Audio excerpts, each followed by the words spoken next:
पंचवटी के वर्णन के बाद में राम कथा जो है उसमें सीता हरण का भी वर्णन किया है। प्रकाश में 12वां प्रकाश है इसका, क्योंकि इसने जो है केशव ने अध्यायों का नाम प्रकाश किया है। और 12वें प्रकाश में ये होता है कि उससे पहले पंचवटी में शूर्पणखा आती है, उसके नाक कान काट लिए जाते हैं और वो पहले खरदूषण के पास जाती है।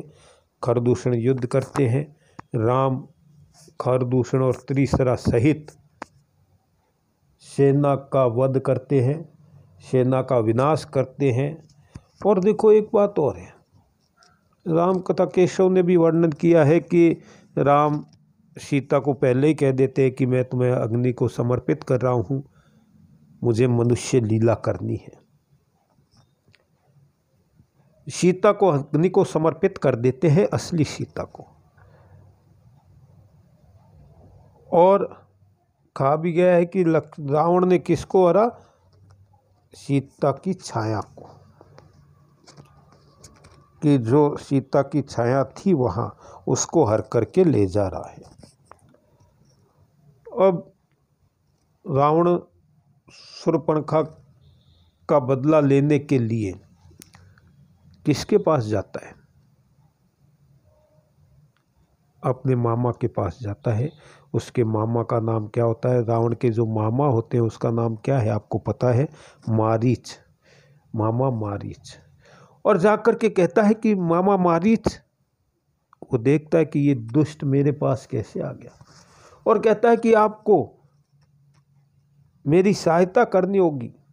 वो कहता है ठीक है लंकेश, क्या सहायता कर सकता हूँ? तो कहता है कि राम की पत्नी का हरण करना है। और वो कहता है कि मुझे तो भय लगता है राम के नाम से। जब विश्वामित्र के यज्ञ के लिए सुबाहु और ताड़का के साथ में गया हुआ था, तो राम ने एक तीर से मुझे 100 योजन दूर यहाँ गिरा दिया।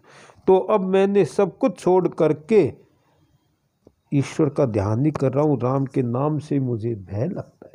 इसलिए हे रावण, मैं तुम्हें भी सलाह देता हूँ कि ये विचार छोड़ दे, सीता हरण का विचार छोड़ दे, क्योंकि राम परब्रह्म परमात्मा है। सीता हरण का विचार छोड़ दो।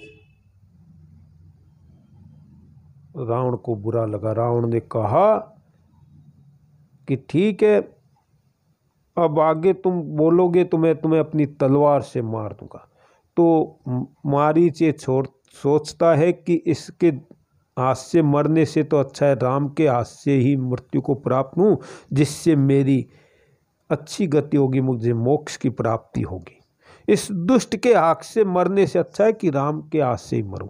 और वो जाता है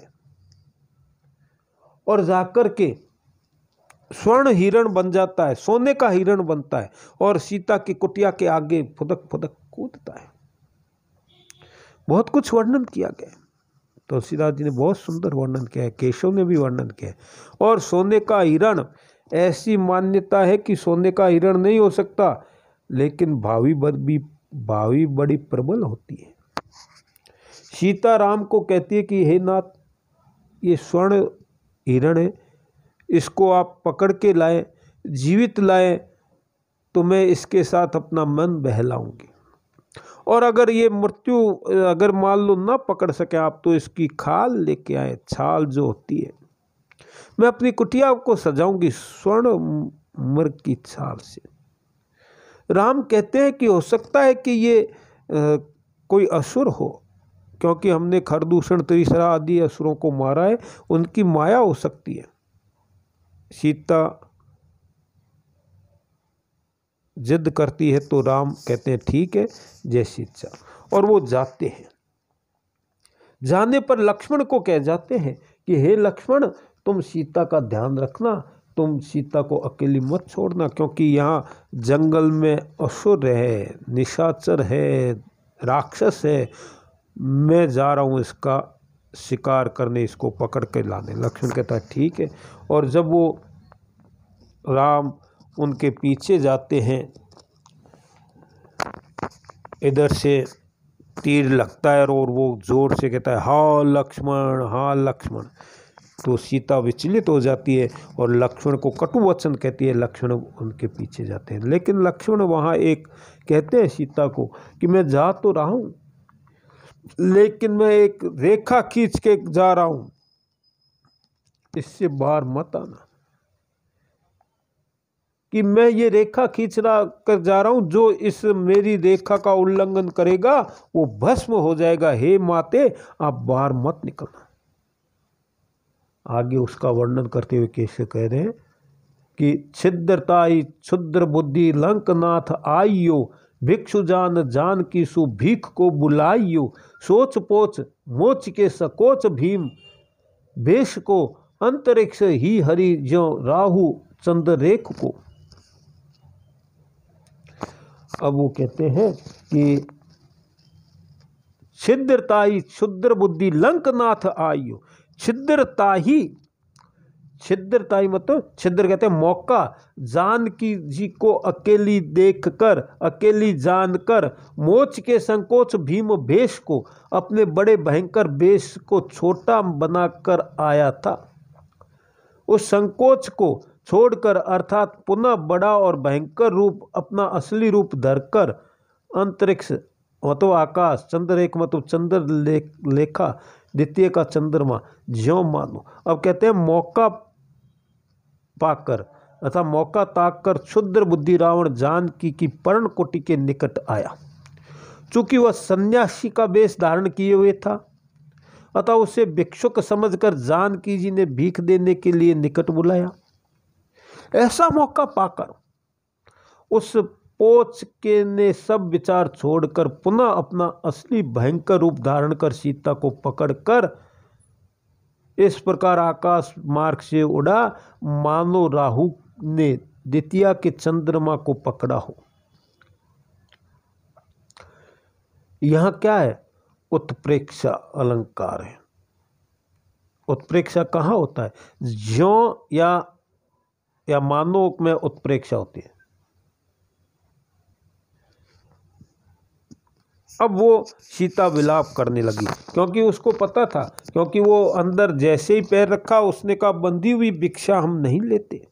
हे सीते, अगर तुम्हें भिक्षा देनी है तो पर्णकुटी से बाहर आकर के दो। कि अगर तुम्हें मुझे भिक्षा ही देनी है तो पर्णकुटी से बाहर आकर के दो, मैं बंधी हुई भिक्षा नहीं लेता।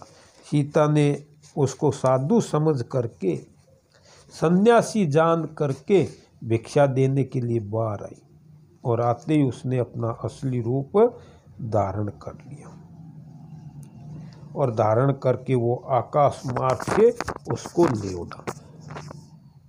अब यहाँ सीता के विलाप का वर्णन किया गया है।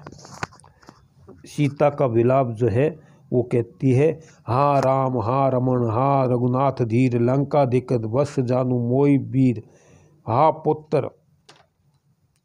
पुत्र लक्ष्मण, छुड़ाऊ बेगी मोई, मार तंड वंश यश की सब लाज तोई। बसंत तिल का छंद है। अब यहां सीता विलाप करिए। अब वो कहती है कि हा राम, हा लक्ष्मण, हे राम कि मुझे जल्दी से छुड़ाओ। देखो इसमें क्या, हा राम, हे राम, हा रमण, हे रमण करने वाले, हे राम, हा रघुनाथ धीर, हे रघुनाथ, हे धीर पुरुष, लंका दी नाथ बस जानु मोई वीर। लंका के नाथ अर्थात रावण ने मेरा अपहरण कर लिया है। हे राम, मेरा जो अपहरण है रावण ने किया है। कि मुझे अब हा पुत्र लक्ष्मण, लंकादीप जानू मोई वीर हे राम मुझे जानू। हा पुत्र लक्ष्मण, छुड़ाऊ बेगी मोई, मार तंड वंश जस की सब लाज तोई। यहाँ बाज शब्द है, बाज नहीं होगा। आपकी जो पाठ्य पुस्तक है उसमें बाज तो ही, बाज नहीं होगा, लाज होगा, लाज तो ही। बाज का क्या अर्थ है, क्योंकि ये गलत छपा हुआ है।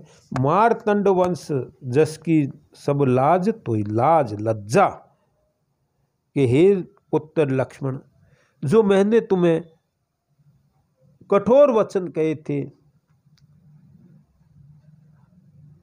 उसको लिए मुझे क्षमा करें। देखो ऐसे पद जो आते हैं, इसीलिए कहते हैं कि केशव को मार्मिक स्थलों की पहचान नहीं थी, मर्म स्थल का ज्ञान नहीं था, जो सीता का विलाप इस प्रकार से करते हैं वो ऐसा वर्णन किया है जिस प्रकार कोई उस स्थान पर उसको सीता के मुंह से मानो संदेश टेलीग्राम भेज रहा हो कि मैंने जो कुवचन कहे थे उसके लिए वो पश्चाताप कर रही है और टेलीग्राम या संदेश भेज रही है, ऐसा नहीं है। जहाँ तुलसीदास जी ने बहुत ही अच्छा वर्णन किया है और केशव ने बस एक ही वर्णन, एक ही छंद करके आगे निकल लिए। केशव, इसीलिए तो केशव को कहते हैं कि कठिन काव्य का प्रेत है। केशव कठिन काव्य का प्रेत, जैसे मानो वो टेलीग्राम दे रही है, क्योंकि जो वचन कहे हैं वो है। अब कहते हैं कि मारतंड वंश यश की सब लाज तोई, कठिन शब्द लाए संस्कृत युक्त। मारतंड, मारतंड का अर्थ क्या है, सूर्य वंश की उसकी लाज।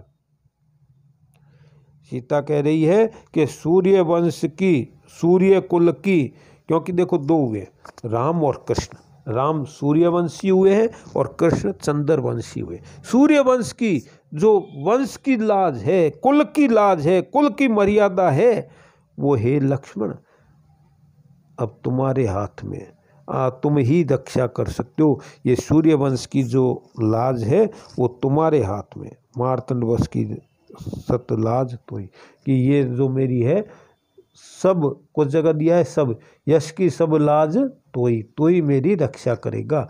हे लक्ष्मण, जो मैंने तुम्हें गलत वचन कहे थे, जो बातें कही थी, उसके लिए मुझे क्षमा करें। और सूर्यवंश की कुलवधु की जो लाज है, जो लज्जा है, वो तेरे ही हाथ में है। इस रावण के चुगल से तुम ही मुझे बचाओगे। ऐसा वर्णन केशव ही कर सकता है, दूसरा नहीं। इसीलिए तो कहते हैं कि केशव को मार्मिक स्थलों की पहचान नहीं थी, मर्म वाले स्थलों की पहचान केशव को नहीं थी, इसलिए केशव ने ऐसा वर्णन किया है। और वो हरण करके ले जाता है, जटायु आता है, जटायु का युद्ध होता है, वो आगे आपको फिर बताया जाएगा।